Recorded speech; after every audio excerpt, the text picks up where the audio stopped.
Salut à tous, aujourd'hui je vais vous parler de la laisse.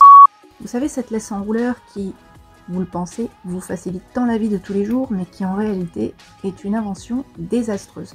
Je vous en parle tout de suite dans cette vidéo.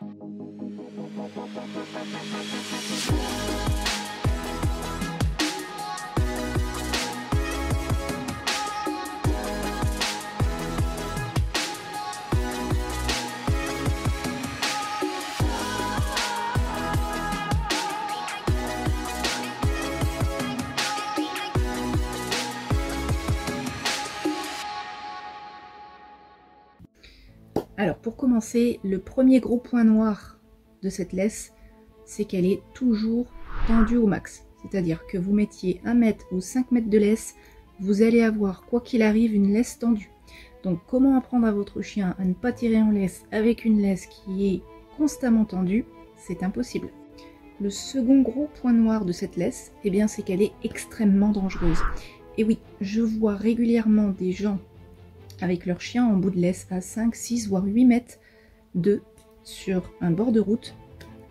Admettons dans l'hypothèse qu'un chat, un chien ou même un chien derrière un portail de l'autre côté de la route surgisse.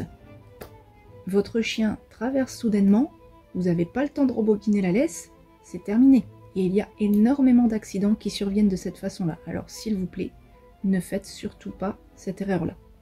Le troisième point à retenir, votre chien ne connaît pas son périmètre de laisse à respecter. C'est-à-dire qu'à un moment donné, vous allez lui accorder 5 mètres de laisse parce que vous avez un bout d'herbe, et puis 2 minutes après, on reprend la route et le trottoir, et donc on va lui réoctroyer 1 mètre.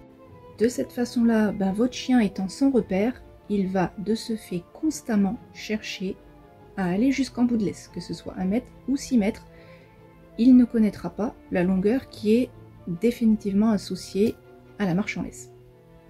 En plus de cela, vous lui apprendrez que tirer, c'est gagner, puisque par moment, tirer, ça apporte davantage de liberté et de longueur.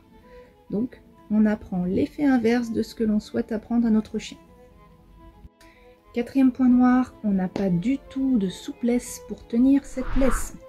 On a une poignée extrêmement lourde, on a un loquet qui parfois se bloque ou se débloque, pas du tout au moment où on le souhaite.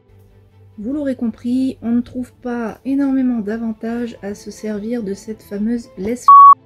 Donc en résumé, on la prend et on la met à la poubelle et on s'octroie le droit de se trouver une petite laisse de type 1m50, 1m80 qui suffira amplement, qui permettra à votre chien d'avoir un périmètre de laisse tout à fait acceptable, qui pourra être également ajustable pour une marche au pied si besoin, dans les cas de figure où vous serez sur un bord de trottoir, sur une rue piétonne, etc.